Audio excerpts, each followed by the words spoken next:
Bonsoir à toutes et à tous. Merci de nous rejoindre pour ce 11e webinaire de patrimoine nucléaire et climat qui sera consacré ce soir à la compétition nucléaire mondiale et la place qui occupe le groupe EDF. Hervé Macheneau, bonsoir et merci d'être avec nous. Bonsoir, très heureux.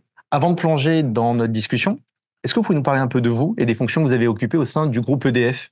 Très rapidement, donc, je suis rentré à EDF après une courte carrière dans l'administration des ponts et chaussées en 1982 sur le site de Palluel, qui était la première tranche de 1300 MW. Et puis, je suis parti très rapidement en Chine pour la construction de la centrale nucléaire de Daya Bay. Ensuite, je me suis occupé du programme nucléaire français à la tête du Centre national d'équipement nucléaire pendant 5 ans. Donc, la construction, la fin du P4, P'4 et N4. Et puis, après, je me suis occupé d'international et je suis reparti en Chine au début des années 2000 pour le développement d'EDF en Chine. M'occuper du développement d'EDF en Chine, non seulement nucléaire, mais dans l'ensemble des activités de production d'électricité. Et je suis revenu en 2009 comme directeur de la production et de l'ingénierie d'EDF au comité exécutif. Merci. Alors, je vais rappeler rapidement comment va se dérouler ce webinaire. Tout d'abord, je vais adresser une série de questions à Hervé Macheneau, en incluant celles que vous nous avez soumises au préalable via la boîte à questions à votre disposition. Et ensuite, passerons enfin à vos questions que vous pourrez poser en direct à Hervé Macheneau. Donc, première question, Hervé Macheneau, vous avez été longtemps directeur de la branche Asie et Pacifique du groupe EDF. Est-ce que vous pouvez nous en dire davantage sur les compétences dont semble disposer la Chine en matière de nucléaire? Aujourd'hui, je pense qu'on peut dire que la Chine a le maximum possible, probablement mondial, de compétences en matière nucléaire. La Chine a 56 centrales en exploitation et 26 en construction. Et ces dernières années, elle a engagé entre 6 et 8 tranches, entre 6 et 8 réacteurs par an. Depuis 2 ans, c'est 10 réacteurs par an. Et je suis prêt à parier qu'avant longtemps, ce sera 15 réacteurs par an, c'est-à-dire un réacteur par mois.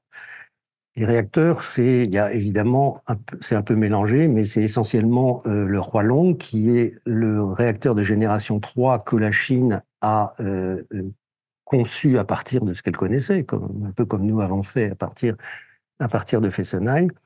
Et les 2 premières tranches de Hualong qui sont à Fuqing 5 et 6, ont été construites en moins de 5 ans.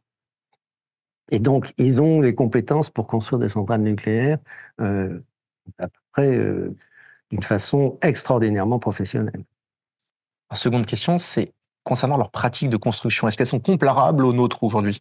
Je pense qu'elles sont comparables à celles qu'on avait il y a 30 ou 40 ans, c'est-à-dire une très très grande efficacité, un retour d'expérience continu entre la construction et les nouvelles constructions et l'exploitation, et donc une organisation vraiment industrielle, avec aujourd'hui des capacités en plus de maîtrise de projet par l'informatique qui sont spectaculaires. C'est-à-dire que moi j'ai vu les démonstrations, chaque personne sur le chantier, chaque ouvrier, a à sa disposition sur son portable l'ensemble des informations sur tous les équipements et tout le personnel qui est sur le chantier.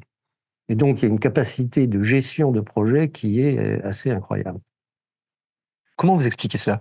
Je veux dire, je l'explique comme on a expliqué le succès du programme nucléaire français. Depuis à peu près 2004, c'est-à-dire 20 ans, la Chine construit entre 5 et 10 réacteurs par an, sauf dans le trou post-Fukushima, pendant 3-4 ans, elle a arrêté en attendant de mettre au point les réacteurs de génération 3. Mais la Chine, en 2010, en 2009 et 2010, construisait 10 réacteurs par an. Donc l'industrie est parfaitement rodée. Peut-être pour faire très rapidement un parallèle, les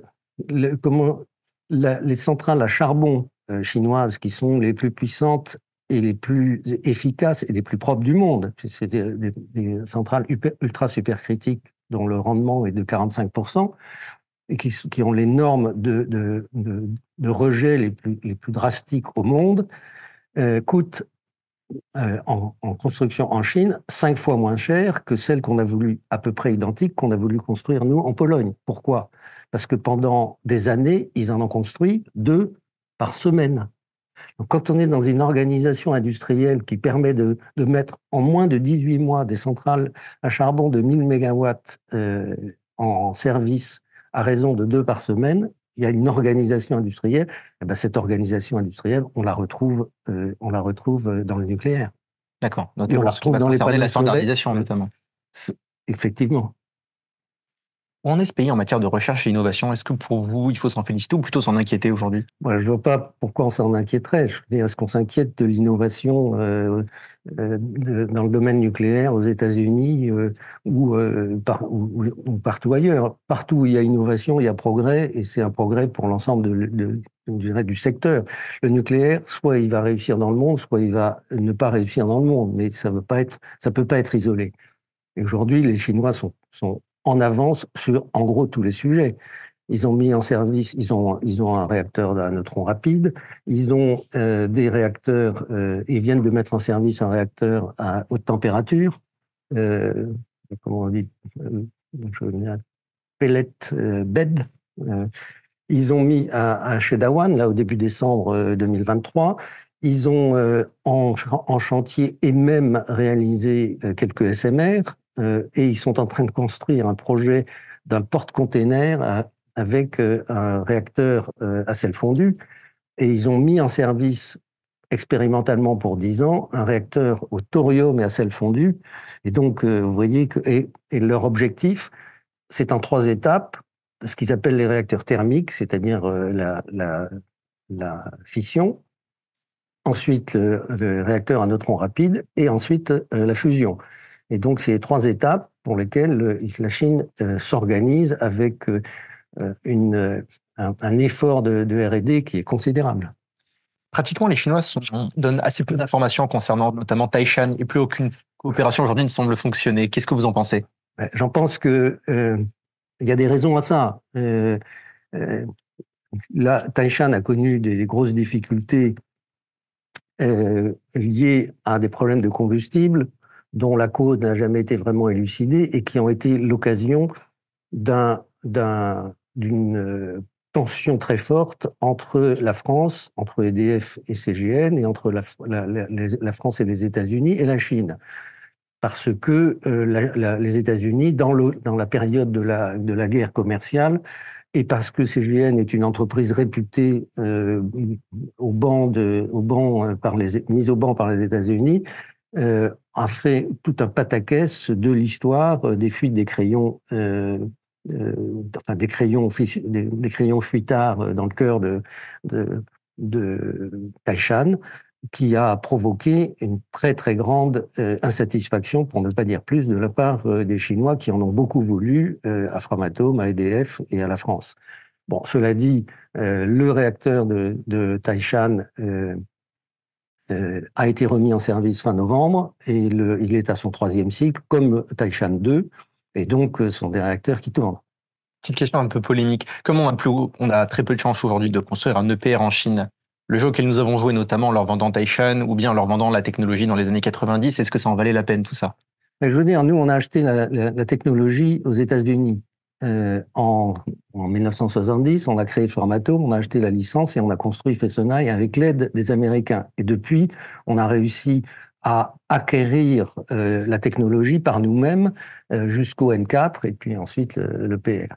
Et donc, encore une fois, le fait que la Chine soit un très grand acteur du nucléaire dans le monde, c'est un avantage pour le nucléaire mondial. On peut pas. Si aujourd'hui, nous, on a pratiquement arrêté le nucléaire, c'est pas la faute de la Chine, c'est la nôtre. Et je pèse mes mots en disant ça. Et donc, si on veut le redémarrer, ben redémarrons et on reparlera à ce moment-là avec les Chinois qui ne demandent que ça. Le partenariat, a été rompu par la France. En 2015, on avait un accord qui avait été un accord intergouvernemental sur la coopération entre la France et la Chine dans le domaine nucléaire, rendu public, intergouvernemental, rendu public par les 2 premiers ministres en juin 2015. Et un mois après, la France a tourné le dos à la Chine en rompant la totalité de cet accord qui allait de la mine au retraitement en passant par des accords entre les entreprises et des accords dans l'ingénierie des réacteurs de moyenne puissance, le Roi Long, et de grande puissance, le PR. Donc une entente pourrait à nouveau se faire. J'espère. Maintenant, on va revenir en France, si vous me le permettez. Bien sûr. Vous avez été longtemps membre du comité exécutif du groupe EDF. Quel est votre point de vue concernant aujourd'hui le rôle que doit jouer l'État en tant qu'actionnaire et unique actionnaire d'EDF?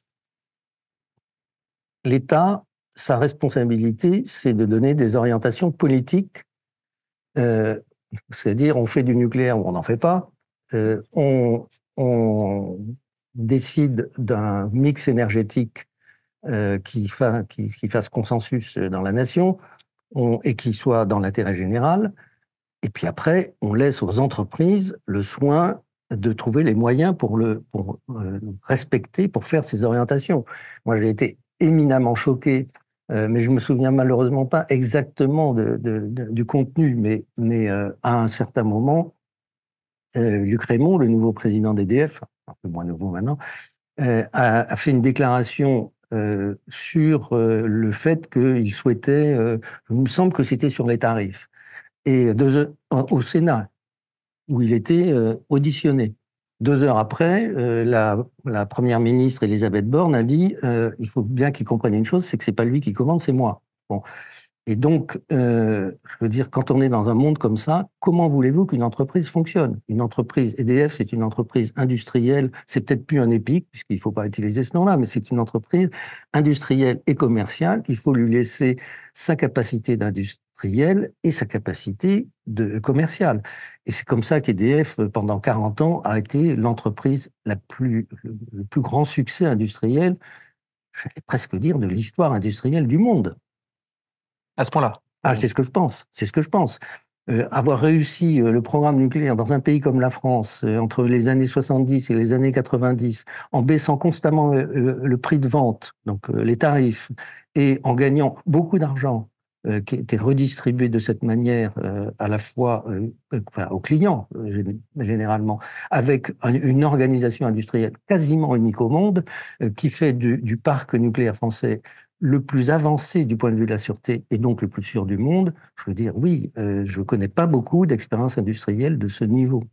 Maintenant, je vais parler du cadre réglementaire, justement, de ce tissu industriel. Dans le même ordre d'idée, quel jugement vous portez aujourd'hui sur le marché de l'électricité? Je parle de sa structuration nationale, sa structuration européenne. Est-ce que pour vous, c'était une nécessité? Il n'y a pas de marché de l'électricité européen. C'est un fantasme. Le marché de l'électricité entre les pays, il est limité à des échanges ponctuels liés à la capacité d'interconnexion, qui représentent pour la France moins de 10% de la capacité de production. Donc il n'y a pas de marché de l'électricité européen. Il y a des échanges à la marge, et donc il y a un prix spot qui touche une quantité infime. Ce qui est absurde, c'est d'avoir fait de ce prix spot le prix de référence pour le prix de l'électricité dans les pays, en particulier en France. En France, EDF produit à peu près 95% de l'électricité dont la France a besoin, peut-être même 100%, mais aujourd'hui...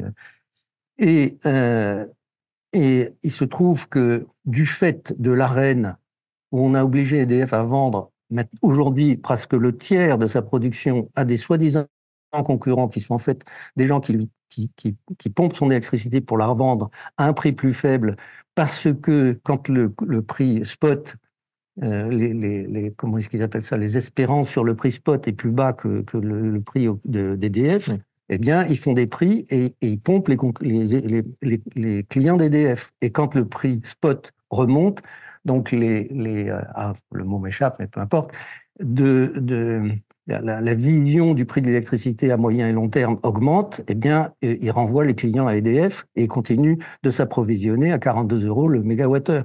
C'est un monde totalement absurde. S'il doit y avoir concurrence, c'est une concurrence à la production. Est-ce qu'on peut imaginer une concurrence dans la fabrication de yaourts, dans lequel on dise à Danone, eh bien, vous allez produire un tiers de vos yaourts, vont être vendus par d'autres à un prix lié à un environnement... oui, c'est du trading. En gros. Ils font du trading, et donc ils pompent les clients d'EDF quand ils arrivent à avoir des espérances de coûts inférieures, et ils les rendent à EDF quand ce n'est pas le cas. Ce qui fait que EDF... Quand on renvoie à EDF les clients qu'il est obligé de reprendre, est obligé d'acheter sur le marché spot sur le marché l'électricité qu'il n'a plus à disposition. Il suffirait qu'EDF vende sa production comme il faisait avant, au prix où il le produit à l'ensemble des Français, et tout le monde serait content. Donc cette question, ce marché, en fait, c'est une escroquerie. Et quel regard vous portez justement sur le 1er janvier 2025 et la fin de l'Arenh? Mais ça aurait dû être fait depuis le 1er janvier 2013.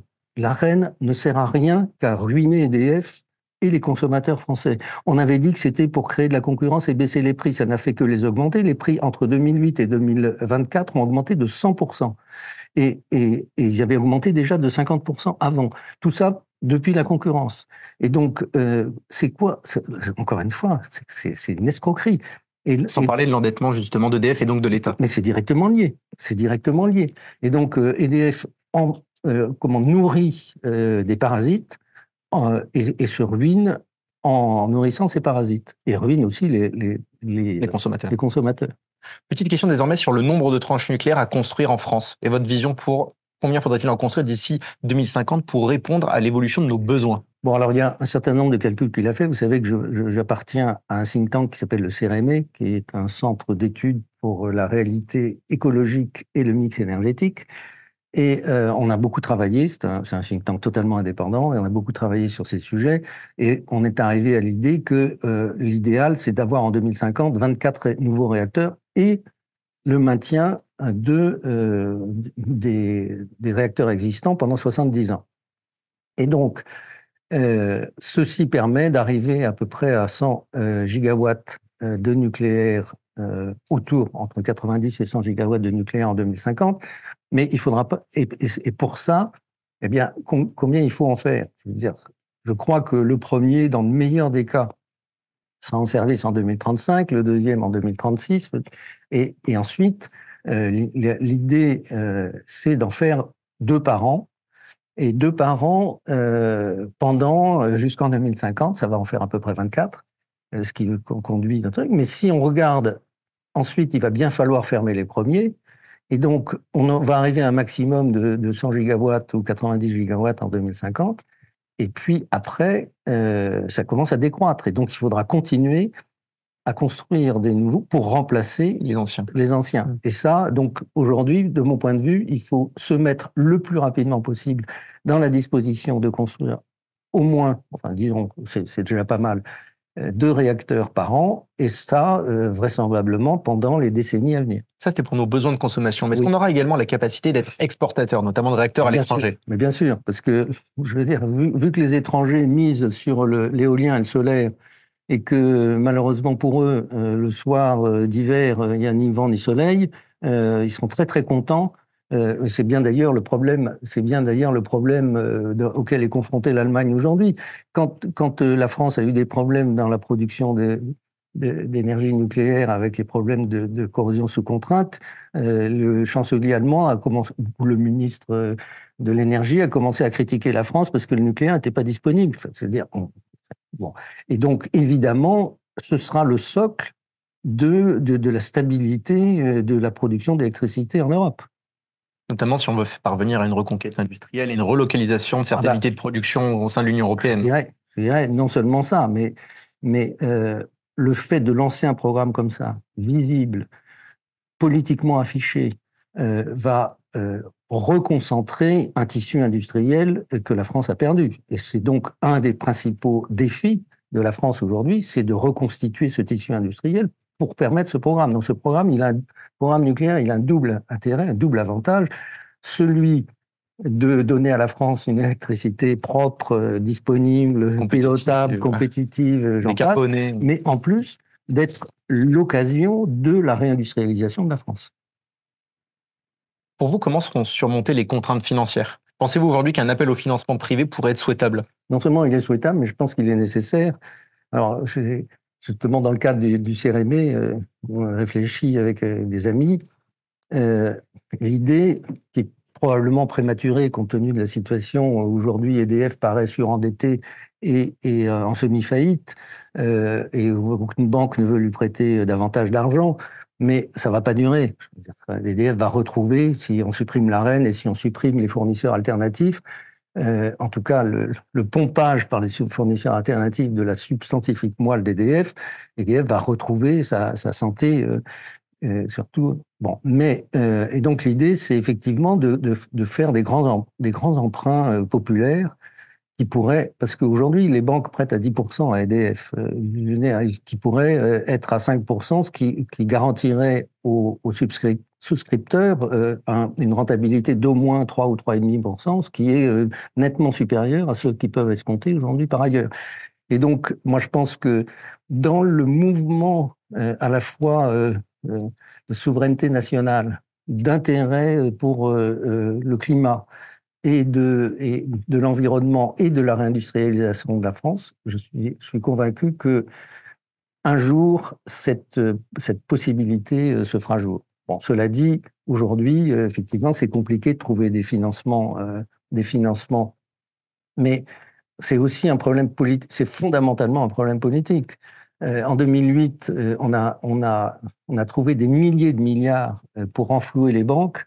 Là, un programme nucléaire comme ça, c'est à peine plus de 100 milliards de francs. 100 milliards de francs, c'est ce qu'on va dépenser dans les réseaux, dans le réseau RTE et dans le réseau d'Enedis, simplement pour faire arriver des énergies renouvelables dont aujourd'hui tout le monde, enfin, la plupart des gens ont compris qu'ils ne servent à rien.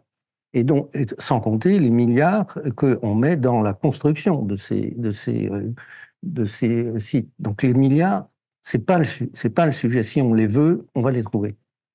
Pourquoi ne pas envisager éventuellement de faire appel à des co-investissements avec d'autres opérateurs dans les futures centrales nucléaires? Je pense au groupe Total notamment. Mais bien sûr, mais non seulement on peut, mais ça a déjà été fait.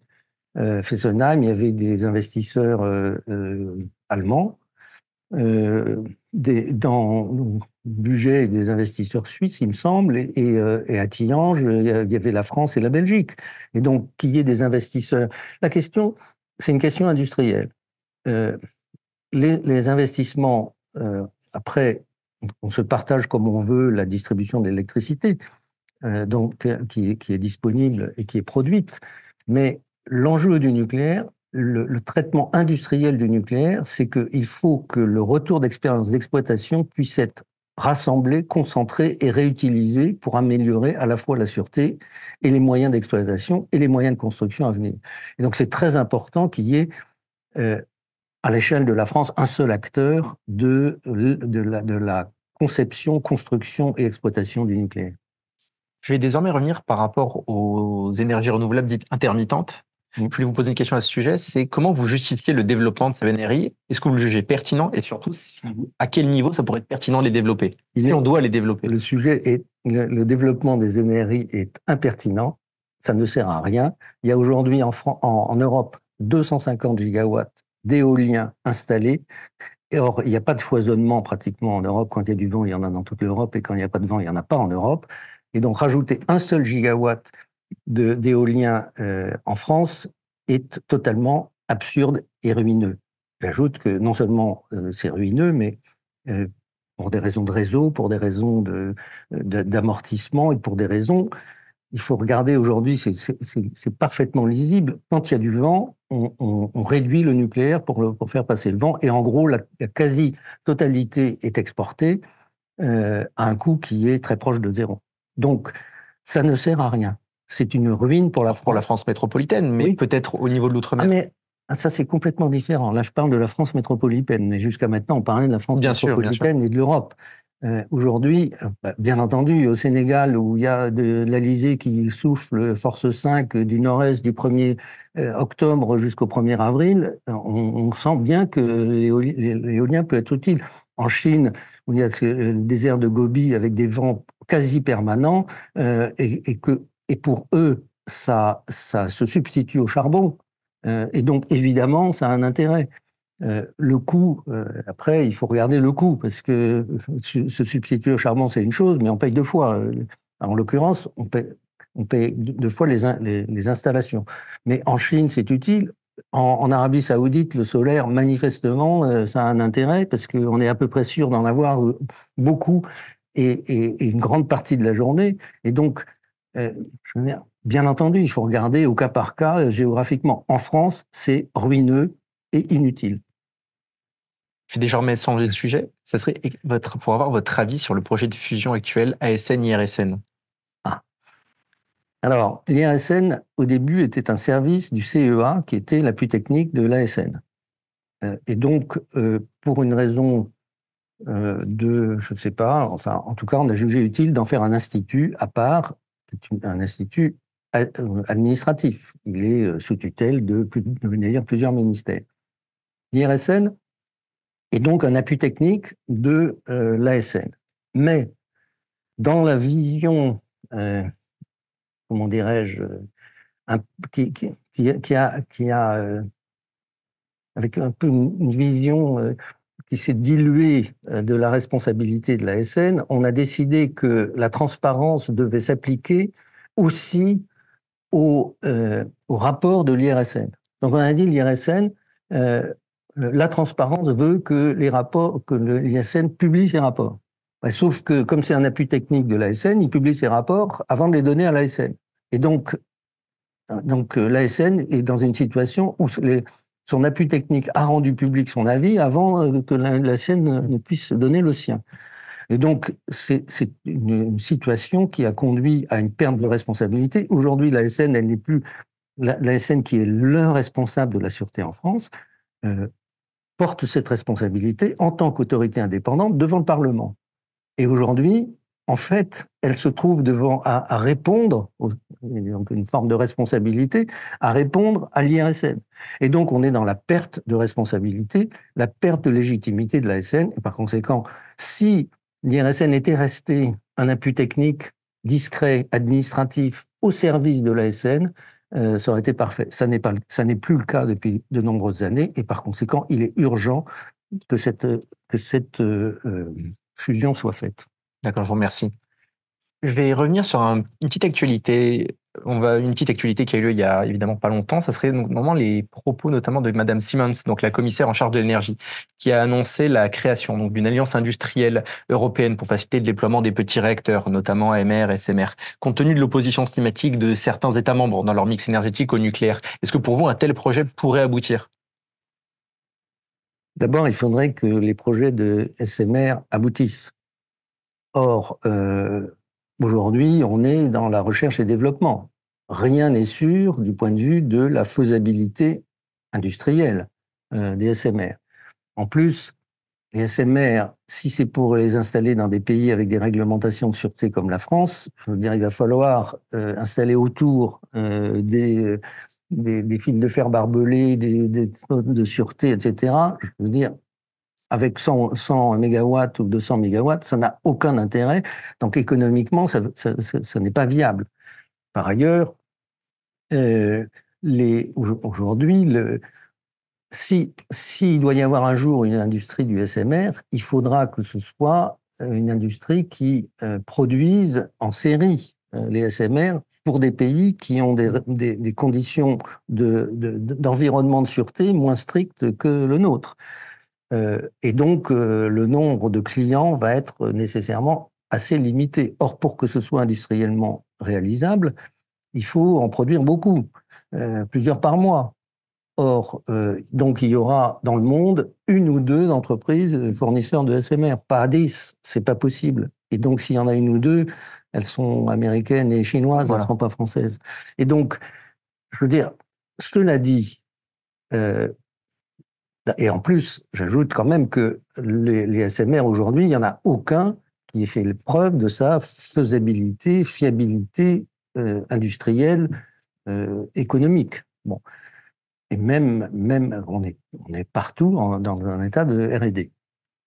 Mais cela dit, faire de la R&D, même en France sur le sujet, bien sûr, c'est une bonne idée. Mais se faire croire qu'on va les construire et qu'ils vont être utilisables en 2050 en complément du parc nucléaire, c'est une escroquerie mentale. Peut-être juste pour remplacer certaines centrales à charbon qui pourraient avoir lieu notamment du côté des Balkans. Mais non, à l'exportation. Bien sûr, oui, bien sûr. Oui, mais au sein de l'Union européenne, je reste là-dessus. Bien sûr, mais encore une fois, encore faut-il prouver que ça marche et que ce soit compétitif, parce que, encore une fois, je veux dire, aujourd'hui, 85% de l'énergie consommée dans le monde, elle est fossile. Je veux dire, pourquoi? Parce que on ne peut pas demander à des pays en développement qui ont des revenus très bas de se payer des SMR qui vont valoir 4 ou 5 fois au kilowatt installé le prix de l'EPR si jamais on arrive si jamais on arrive à les développer, ces SMR. Donc, continuons à travailler. Bien sûr, c'est utile, mais pas de fuite en avant. Et que pensez-vous justement du foisonnement de start-up sur lequel s'appuie l'État justement actuellement? Si c'est pour les aider dans cet exercice de recherche et développement avec beaucoup de souplesse, c'est une très bonne chose. Si c'est pour faire croire au monde que ça y est, on est prêt et que voilà, le tissu industriel français est en ébullition pour faire des SMR bientôt, encore une fois, je ne veux pas réutiliser autour de filières qui ne seraient pas encore structurées et prêtes. Bien sûr. Désormais, je vous demandais votre vision en ce qui concerne le développement de la 4e génération, pour faire le lien avec les startups. Êtes-vous partisan d'une relance immédiate d'un programme de développement RNR sodium pour tenter de rattraper le retard pris par l'arrêt du programme Astrid? On a construit l'ensemble du programme nucléaire sur la fermeture du cycle par l'utilisation de l'uranium 238 et du plutonium. Je rappelle que Crémalville, 1200 MW, RNR, a été construit dans les années 80, en plein milieu du programme nucléaire. À l'époque, on construisait 4 réacteurs par an. On a fait la conception et la construction de ce réacteur. Et pour des raisons de politique anti-nucléaire, disons comme ça, on a fermé Fessenheim et on a démantelé toutes les compétences correspondantes. Chirac s'en est aperçu et il a dit on va relancer un projet. Et pour les mêmes raisons inexplicables, on a décidé d'arrêter ce projet. Et donc, la 4e génération, c'est, comment dirais-je, la suite logique et indispensable de la fermeture du cycle et donc du programme nucléaire français. Désormais, je vais passer aux questions de la boîte à questions que vous nous avez posées. Donc, première question, Hervé Machineau. Pourquoi EDF investit dans l'éolien, notamment, malgré ses impacts sur le coût du kilowattheure nucléaire et les réacteurs, et ses propres réacteurs? Ce n'est pas à moi qu'il faut poser la question. J'ai déjà répondu. On invitera Luc Rémont. Oui. Est-il possible, deuxième question, est-il possible de développer des stations de transfert d'énergie par pompage, donc des STEP en France, avec le nouveau programme nucléaire lancé? Je ne comprends pas la compatibilité. En complément, justement. Bien entendu, l'hydraulique est évidemment complémentaire du nucléaire, puisque l'hydraulique peut être utilisée à la pointe d'hiver et permet d'écréter, on ne va pas construire des centrales nucléaires qui vont fonctionner une semaine par an. Donc, le mix énergétique optimal de la France dans les années 90, c'était 85% de nucléaire, 12% d'hydraulique et quelques pourcents de thermique à flamme, donc charbon. Et donc, c'est ça qu'il faut retrouver. Évidemment, plus il y a d'hydraulique pilotable, et donc les stations de pompage rajoutent de la pilotabilité à l'hydraulique, plus il y a d'hydraulique pilotable et plus le mix énergétique est comment dirais-je, sûr. Et donc, oui, si on peut augmenter, faire quelques stations de pompage de plus en France, ce serait une très très bonne chose, bien sûr. Une question sur les compétences, et notamment l'attractivité de la filière. Comment attirer, selon vous, des ingénieurs et de nouveaux ingénieurs vers le projet de PR2, malgré justement l'ancienneté de la technologie? Pourquoi l'ancienneté de la technologie? Le PR2, c'est pas une ancienne technologie, elle est toute nouvelle, elle est même pas terminée. Et donc, aujourd'hui, les compétences réaffluent vers le nucléaire. EDF embauche à tour de bras, donc, je pense que le problème des compétences aujourd'hui, il est beaucoup plus les compétences expérimentées que des compétences disponibles. Bon, il y a sûrement un sujet au niveau exécution-maîtrise, parce que politiquement, je crois que les gens dans l'école d'ingénieurs et des choses comme ça ont compris qu'il y avait un vrai changement politique sur le sujet. Je ne suis pas sûr que c'est percolé partout, mais je pense que ça va venir aussi. Mais encore une fois, Mais il va y avoir un appel d'air très certainement avec le regain d'intérêt. bien sûr. Mais la question, c'est effectivement comment est-ce qu'on va réacquérir des compétences expérimentées, qui est une condition sine qua non. Comment EDF peut, selon vous, renforcer sa présence dans l'Union européenne sans conflit avec la Commission de Bruxelles? Peut-elle, à l'avenir, envisager une alliance ou une structure publique européenne? Ouais, moi, je ne pense pas que ce soit souhaitable. Je veux dire, aujourd'hui, les traités prévoient que l'énergie, c'est un domaine réservé des États.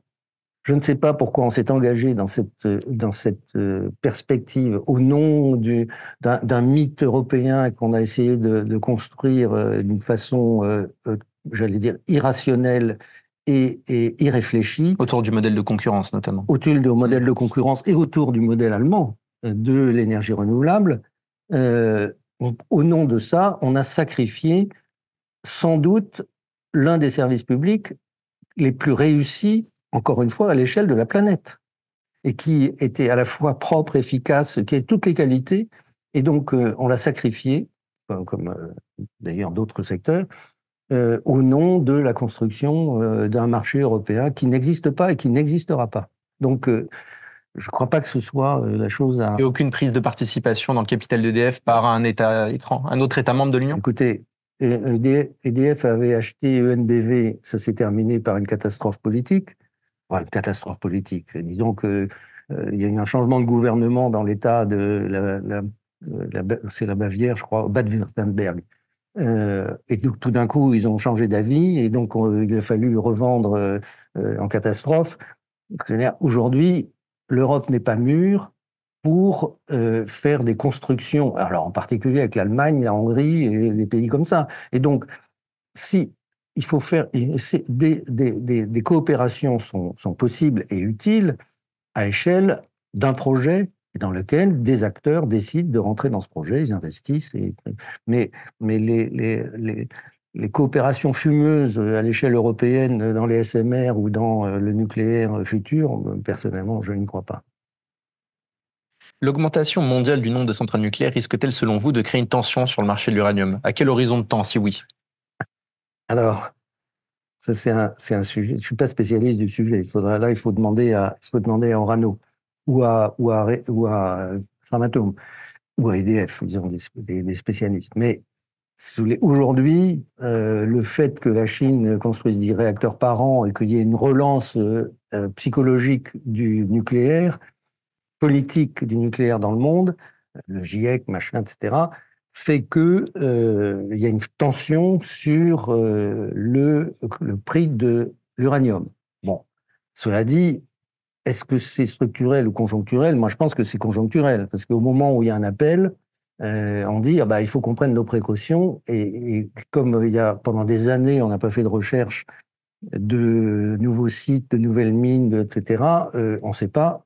Je pense que la disponibilité de l'uranium est très grande, elle est extrêmement répartie dans le monde, et donc je ne pense pas qu'il y ait urgence, enfin qu'il y ait un problème de tension à court terme. Oui, parce que des acteurs seront positionnés sur le marché d'ici là. Mais oui, et que des acteurs et de la prospection et des nouvelles mines. Bon, cela dit, raison de plus, enfin, le, la- le- les réacteurs à neutrons rapides, les RNR, la quatrième génération, est d'autant plus justifié qu'il y aura tension sur l'uranium et qu'on on se rapprochera pas la pénurie, mais enfin de la réduction de la capacité d'uranium. Et dans ce cadre-là, pensez-vous qu'il soit raisonnable de classer comme déchets les quelques 330 Bah, 000 tonnes d'uranium appauvri dont on dispose en France? évidemment pas, évidemment pas. Une dernière question de la boîte à questions, c'est quelle est la différence de coût pour le réseau de transport entre le nucléaire et les renouvelables? Ben, je sais pas, moi je n'ai pas les calculs précis, mais Non, pas la peine d'avoir les calculs précis. non, mais pour dire la différence de coût, elle est gigantesque. Parce que ça dépend de ce qu'on appelle le réseau. Mais on est obligé, quand il y a une saute de vent, d'absorber Et donc, on peut pas arrêter une centrale nucléaire toutes les 5 minutes parce qu'il y a une saute de vent ou une tempête ou un nuage qui passe. Et donc, il faut mailler de façon à ce que le réseau répartisse la charge le plus rapidement possible. Et donc, d'où des coûts considérables de renforcement de réseau. Mais en plus, par exemple, je connais l'exemple en Angleterre, à côté de chaque grand champ d'éoliennes, il faut mettre des amortisseurs. Parce que quand une centrale nucléaire s'arrête, ça fait 300 tonnes le rotor. Donc, ça ne s'arrête pas brutalement. Quand le vent s'arrête ou démarre, c'est brutal. Et donc, il faut des amortisseurs. Et donc, il y a des champs gigantesques de batteries énormes, des containers énormes de batteries pour amortir. Donc, tout ça, ça a un coût. Et ça a un coût considérable. Et donc, je veux dire, on se ruine pour comment dirais-je, absorber ce moyen de production inutile. Bon, le nucléaire, évidemment, il faut des réseaux de transport suffisamment construits, maillés, etc. Et quand on va construire 90 gigawatts de, de nouveaux réacteurs, enfin pas 90, mais de réacteurs nucléaires, il faudra bien le réseau pour l'absorber. Mais c'est pas du tout pareil, puisque c'est pilotable et qu'on sait où il est, à quel moment. Bah, merci beaucoup, Hervé Macheneau. Désormais, nous allons passer à vos questions que vous allez nous poser en direct via le chat. Donc, nous attendons vos questions. Il y a déjà beaucoup de questions. Première question, comment expliquez-vous les dépassements de budget et de délai des EPR par EDF?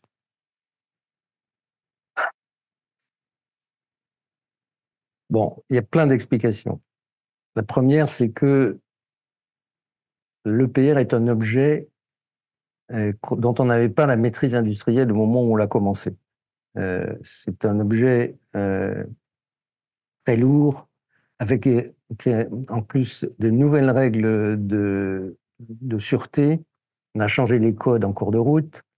On est passé du RCC à l'ESPM.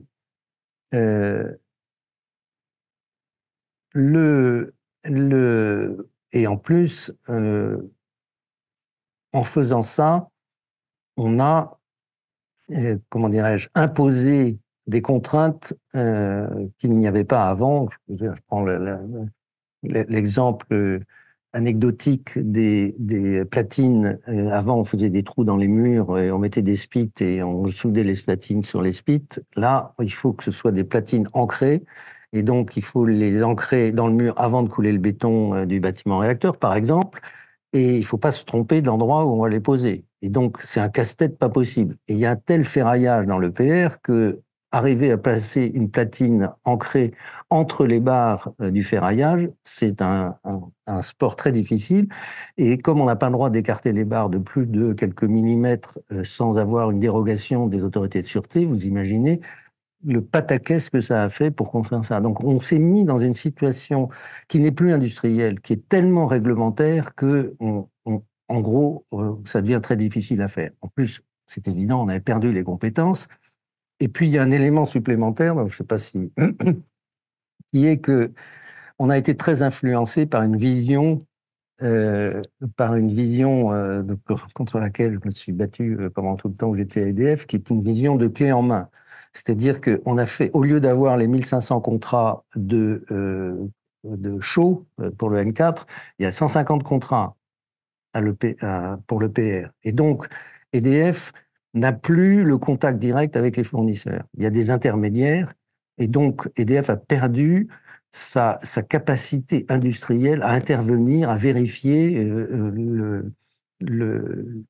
comment dirais-je, les fabrications, les qualités des fabrications, etc. Et donc tous ces facteurs ont conduit en plus, il y a eu effectivement beaucoup de pertes de compétences dans le domaine du soudage, dans le domaine de la direction de projet, dans beaucoup de domaines. Et donc, et puis, dernier élément, parce que ça fait bonne mesure.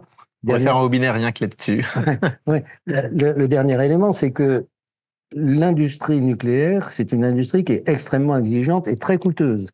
Et on ne peut pas demander à des fournisseurs de mettre en place une organisation de qualité nucléaire pour un réacteur. Il faut que ça rentre dans un programme, il faut qu'ils puissent organiser leurs usines, construire les usines, les organiser de façon à répondre aux exigences de qualité et de sûreté du nucléaire. Une question sur la disponibilité de foncier. Combien de nouveaux sites sont-ils nécessaires pour vous pour la construction des nouveaux réacteurs évoqués? Le foncier est-il déjà réservé? Ben, pas pour 24, mais pour 6, c'est sûr, sur les sites existants. Et ensuite, il y a, alors moi, j'ai pas en tête le calcul, mais je crois qu'il y a des gens qui ont fait un peu le calcul sur l'utilisation possible des sites existants. Et puis, un jour, il faudra probablement ouvrir des nouveaux sites. Mais après, on peut imaginer d'utiliser, c'est quand même le, le, la meilleure solution, c'est l'extension des sites existants. Autre question, aujourd'hui, comment voyez-vous l'engagement des sociétés de prestataires sur ces nouveaux projets, notamment les nouveaux projets de réacteurs, EPR2, avec des turnovers importants de leurs collaborateurs, mais aussi une forte concurrence lors des renouvellements de contrats de prestataires? Ouf. Attendez, vous pouvez me redire ça, non? Parce que C'est pour réussir un programme oui, de nouveau nucléaire type EPR2. oui. Aujourd'hui, comment voyez-vous l'engagement des sociétés de prestataires avec ces nouveaux projets, avec les turnovers importants qu'il y a au niveau des collaborateurs? Oui, mais enfin, je ne sais pas, moi. Ça, je ne sais pas répondre à cette question. Ce que je pense, c'est que quand il y a un vrai projet industriel dans les entreprises et qu'on dirait un vrai programme sur des années, pour ne pas dire des décennies, les gens ils vont faire comme on a fait avant.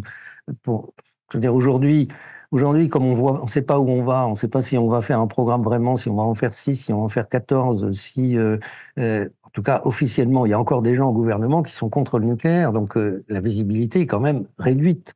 Et donc, comment voulez-vous que des entreprises soient mobilisées et capables de mobiliser des compétences? Moi, je pense que c'est, encore une fois, fondamentalement un problème politique. Oui, donc une question de vision.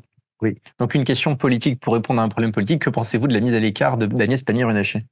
Enfin, mise à l'écart, on va dire plutôt qu'elle est Écoutez, son remplacement et le retour de la compétence à Bercy également. c'est sûr qu'elle a fait un remarquable travail vis-à-vis de l'Europe.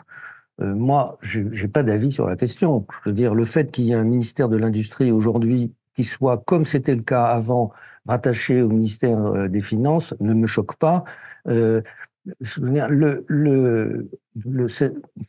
le fait, encore une fois, de mettre directement sous la responsabilité là où il y a en fait, parce que un des problèmes principaux sera le financement. Et donc, que le ministère des Finances soit directement impliqué dans le développement industriel me paraît pas une mauvaise chose. Et d'ailleurs, le fait d'avoir rattaché le ministère de l'Énergie pendant des années, enfin, qui n'existait plus d'ailleurs, à l'environnement, a conduit à la catastrophe qu'on a connue. Donc, je dirais, les choses bougent, à mon avis, dans le bon sens. Avez-vous plus d'informations? Où en est la Chine en ce qui concerne la fermeture du cycle du combustible? Ah ben, ils continuent. Ils ont 2 usines de retraitement et donc et ils ont des RNR et donc ils poursuivent. Ils vont dans ce sens-là, ça c'est sûr et certain. Autre question politique, a-t-on une chance dans ce quinquennat que soit décidée enfin la construction de 24 EPR d'ici à 2050? Comment faire prendre cette décision? Comment l'inscrire dans le marbre? Vous savez, pour moi, je ne suis pas sûr qu'il faille prendre la décision de construire 24 EPR. Je pense qu'il faut dire, à partir de maintenant, on en construit le plus possible, le plus rapidement possible. Et puis, l'industrie va se mettre en place. En 1970, on n'a pas dit on va construire 58 réacteurs. On a dit, voilà, on lance un programme, et ça a été CP0, CP1, CP2, P4, P'4, N4, et puis le PR. Et donc, ce qu'il faut, c'est qu'effectivement, on ait conscience qu'il faut le plus rapidement possible construire 2 EPR par an et que ça va durer des décennies. Quel chiffre? C'est pas. Il faut organiser l'industrie, la nation, EDF, pour être capable de de construire 2 EPR par an le plus rapidement possible pendant des décennies. Une question du côté de la Belgique cette fois-ci. EDF pourrait-elle reprendre les centrales belges maintenant que Engie s'en débarrasse? Je ne sais pas si Engie s'en débarrasse, parce qu'il y a, un mouvement inverse de, il y a un mouvement inverse de la Belgique qui se dit que finalement le nucléaire c'est bien utile, et donc le Tractebel, j'ai pas d'informations très précises. Moi, ça me choquerait pas, compte tenu de la proximité et là c'est vraiment un titre personnel, hein, compte tenu de la proximité des technologies. D'ailleurs, on a travaillé sur Tihange, nous, EDF a travaillé sur Tihange, les Belges ont travaillé à Chaux, on a fait ensemble Chaux A, et donc, qui est, pour les raisons industrielles que je disais tout à l'heure, le plus la compétence nucléaire est rassemblée, et le mieux c'est pour le progrès industriel et la sûreté. Pouvez-vous évoquer les enjeux en matière énergétique des prochaines élections européennes? Est-ce qu'il y a pour vous, il y a un enjeu sur les prochaines européennes qui arrivent pour le secteur de l'énergie, même si c'est un domaine réservé de la compétence des États membres? Mais c'est malheureusement plus un domaine réservé, puisqu'on a signé on a signé depuis des engagements, Lisbonne. depuis Lisbonne, etc., des engagements pour justement, l'AREN, c'est un engagement vis-à-vis de la Commission européenne, donc ça n'est plus un domaine réservé. On a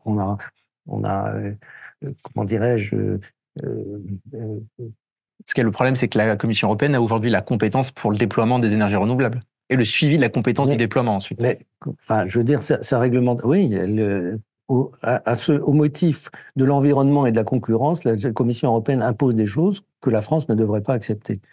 Bon, l'enjeu des élections européennes, c'est que j'espère qu'une majorité se dessinera dans la représentation française pour redonner à la France sa souveraineté dans le domaine de l'énergie. Une question, c'est, selon vous, où trouver aujourd'hui les capitaines d'industrie de demain qui semblent aujourd'hui nous faire défaut? Je veux dire, je veux pas flagorner, mais très sérieusement, ma perception de la prise en charge qui a été assez longue d'EDF par Luc Rémont me fait penser que c'est un capitaine d'industrie. Parce que ce qu'il a réussi dans le dialogue, quelquefois musclé, comme je disais tout à l'heure, et quelquefois même tendu avec le gouvernement, il a remarquablement joué, c'est peut-être pas le mot, mais en tout cas défendu les intérêts d'EDF. Et je pense que dans le domaine industriel et dans le domaine financier, c'est aussi le cas. Et donc, moi, je ne sais pas. Et je pense d'ailleurs, alors, pour rester dans notre domaine, que Bernard Fontana est aussi, même si ce n'est pas originellement sa formation, un capitaine d'industrie. Alors, pour les autres domaines, ben, qui cherchent même. Quel est le montant, selon vous, cumulé de la perte d'EDF due à l'AREN depuis le début de sa mise en application? Ça se compte en dizaines de milliards. Vraisemblablement pas loin du montant de la dette de 46 milliards. D'ailleurs, EDF n'avait aucune raison d'être endetté. Et donc, c'est l'AREN et d'une certaine manière les énergies renouvelables qui ont plombé EDF. EDF est désormais une SA 100% détenue par l'État. Quelle est la différence avec EDF EPIC? Ah ben, pas moi qu'il faut demander. Je ne suis pas un spécialiste. Je ne sais pas répondre. En tout cas, il paraît qu'il ne faut pas prononcer le mot parce que ça renvoie à un passé condamnable. Mais c'est une entreprise publique, industrielle et commerciale, et il faut qu'elle le reste. EDF a-t-elle rempli, selon vous, son contrat en Chine? Non. EDF a rempli son contrat jusqu'à ce qu'elle tourne les talons sur injonction gouvernementale, vraisemblablement. Mais en tout cas, c'est le cas. En août 2015, on a fait 180 degrés vis-à-vis de la Chine et on a arrêté notre coopération nucléaire avec les Chinois. Alors, arrêté. On est toujours à Taishan, dans des conditions qui sont moyennement, comment dirais-je, fluides. Et les Chinois sont toujours à Hinkley Point dans des conditions qui sont moyennement fluides. On va prendre encore quelques questions. L'attitude de la Commission européenne est grosso modo très hostile au modèle EDF, qui est mis en cause à chaque occasion, sentiment anti-nucléaire notamment allemand et ses alliés, mais aussi poids trop important néfaste à une concurrence libre et non faussée. Quelles initiatives françaises pourrons-nous prendre pour combattre cette attitude? Mais d'abord, je critique l'appréciation, parce que dire qu'une entreprise fausse la concurrence, ça voudrait dire qu'elle utilise des moyens qui sont contraires aux lois de la concurrence. Or, EDF, il se trouve, est une entreprise qui produit l'électricité la moins chère d'Europe dans les meilleures conditions industrielles. Et donc, je veux dire, moi, je me souviens, quand j'étais à Eurélectrique représentant EDF dans les années 90, je disais, mais si vous voulez la concurrence, EDF ne demande que ça. Nous, la concurrence, on ne demande que ça. Mais à condition que ce soit de la vraie concurrence. On a les coûts les plus bas et la meilleure organisation. Et donc, c'est un faux procès. Et pourquoi il y a ce faux procès? Parce que les Allemands ne veulent pas que la France ait l'électricité 2 fois moins chère Oui, un qu'eux. avantage comparatif, totalement. Bien sûr. Et donc, la Commission européenne est porte-parole de l'Allemagne contre la France. Pourquoi? Parce que la France les a énormément aidés, puisqu'on a envoyé à l'Europe des ministres qui étaient tous antinucléaires. Et donc, moi, je me souviens, dans un séminaire récent où il y avait un représentant polonais ou ministre de l'énergie. Et donc, tout le monde disait, oui, tout ça, c'est de la faute de l'Allemagne. C'est l'Allemagne qui nous disait, mais moi, je suis représentant de mon pays en Europe. Les plus antinucléaires que j'ai rencontrés, c'était les Français. Et donc, il faut qu'on reconnaisse que c'est nous qui nous sommes censurés, sacrifiés. Et c'est pas dans l'intérêt de l'Allemagne, c'est sûr, mais c'est quand même nous qui l'avons fait. Là, on va approcher de la fin du webinaire, donc on va prendre une dernière question. Qu'en est-il de la complexité de l'approche française dans le domaine de la sûreté, notamment au vu de votre expérience en Chine? Qu'en pensez-vous? Mais je pense que là aussi, c'est une question très délicate. Je ne veux pas revenir systématiquement, mais je pense que c'est tellement vrai. Quand il y a une volonté politique unanime, bon, ça n'existe pas, mais en tout cas très largement partagée, l'ensemble des actions, des courants s'alignent. Aujourd'hui, moi, je me mets à la place de l'autorité de sûreté dans un contexte qui a été pendant 25 ans, 30 ans, peut-être même 40 anti-nucléaire. Il fallait défendre une position d'exigence maximum pour ne pas être taxé comment dirais-je, de complicité. La situation à laquelle la France se trouve aujourd'hui, avec un excès de réglementation, c'est la France qui l'a choisi. C'est pas de la faute de l'ASN. C'est le contexte politique qui a conduit à ça. Et les industriels, Framatome et EDF, sont complices de ça, puisqu'on a accepté. Et on est dans la situation où étaient les États-Unis il y a 30 ans, quand la NRC avait en gros bloqué le système. Et puis ils sont revenus à un système beaucoup plus industriel. La différence entre la France et la Chine aujourd'hui, c'est que la Chine a une approche industrielle et la France a une approche normative et réglementaire. Et pour vous finir sur cet exemple, le GV de Blayais qui servait pour le remplacement d'un GV à Blayais, il ne pouvait pas sortir d'usine, non pas parce qu'il avait un problème de fabrication, tout le monde était d'accord sur le fait qu'il n'y avait pas de problème de fabrication, mais c'est que le mètre cube et demi de documentation qu'il fallait pour obtenir sa sortie n'était pas prêt. Donc il est resté 1 an, je crois, en attente avant d'être livré pour des raisons purement documentaires.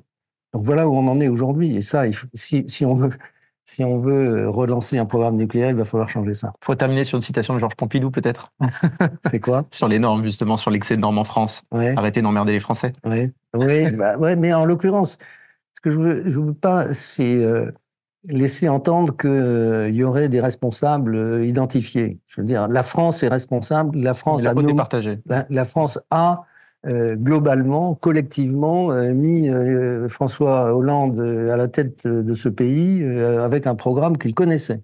Et donc les Français sont coupables. Un peu aussi de la faute à Bruxelles, et aussi sur, on va dire, une certaine... Mais c'est pareil, c'est la France qui a accepté cette soumission à Bruxelles au nom de je ne sais pas quelle vision qui, à mon avis, totalement décalée de la construction de l'Europe. L'Europe est à construire, mais pas cette Europe-là. Une Europe dans laquelle, effectivement, on met en commun ce que l'on veut faire en commun. Bien, Hervé Macheneau, encore merci beaucoup d'avoir été avec nous ce J'étais soir. ravi. Mais écoutez, merci à toutes et à tous pour votre présence ce soir. Encore un grand merci à Hervé Macheneau et à vous d'être d'avoir partagé ce moment et ces discussions enrichissantes ce soir. Nous souhaitons une excellente soirée. On vous donne rendez-vous et on vous donne rendez-vous très prochainement pour notre prochain webinaire. Bonne soirée. Au revoir.